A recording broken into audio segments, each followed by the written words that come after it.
पश्चिम बंगाल के मुर्शिदाबाद की 4 सीटों पर तृणमूल हार रही है। ऐसा दावा खुद टीएमसी के ही एक विधायक ने किया है। सागर दिघी के निवर्तमान तृणमूल विधायक इस बार फिर उसी विधानसभा सीट से टीएमसी के उम्मीदवार हैं। पहले चरण की 152 सीटों में से 22 सीटें मुर्शिदाबाद में हैं।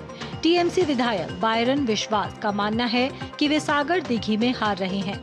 उन्होंने कहा कि जंगीपुर में तृणमूल उम्मीदवार जाकिर हुसैन और सामसेरगंज में तृणमूल उम्मीदवार नूर आलम हार रहे हैं। साथ ही फरक्का में तृणमूल उम्मीदवार आमिरुल इस्लाम की हार का भी दावा किया। तेलंगाना की राजनीति में एक नया मोड़ आ गया है। तेलंगाना जागृति की अध्यक्ष और पूर्व मुख्यमंत्री केसीआर की बेटी के कविता ने अपनी नई राजनीतिक पार्टी के लॉन्च से पहले कई बड़े ऐलान किए हैं।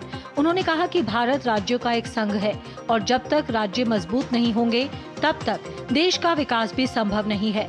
उन्होंने कहा कि मेरा विश्वास है कि राज्यों का विकास क्षेत्रीय पार्टियों के जरिए ही बेहतर तरीके से हो सकता है।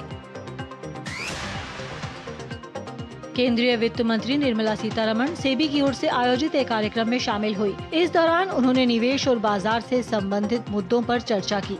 वित्त मंत्री ने कहा कि भारत के पूंजी बाजार दुनिया से गहराई से जुड़े हुए हैं, लिहाजा हमारी नियामक चर्चाएं केवल घरेलू स्तर तक सीमित नहीं रह सकती।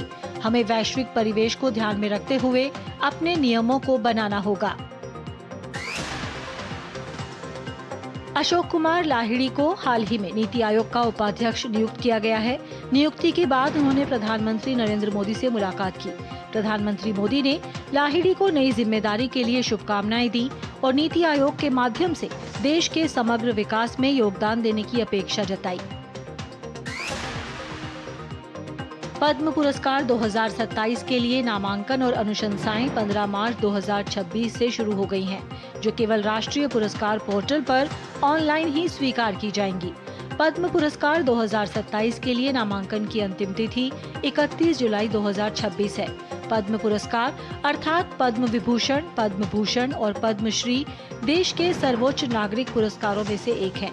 ये पुरस्कार कला, साहित्य और शिक्षा, खेल, चिकित्सा, सामाजिक कार्य, विज्ञान और इंजीनियरिंग, सार्वजनिक कार्य, सिविल सेवा, व्यापार और उद्योग जैसे सभी क्षेत्रों, विषयों में विशिष्ट और असाधारण उपलब्धियों और सेवा के लिए दिए जाते हैं।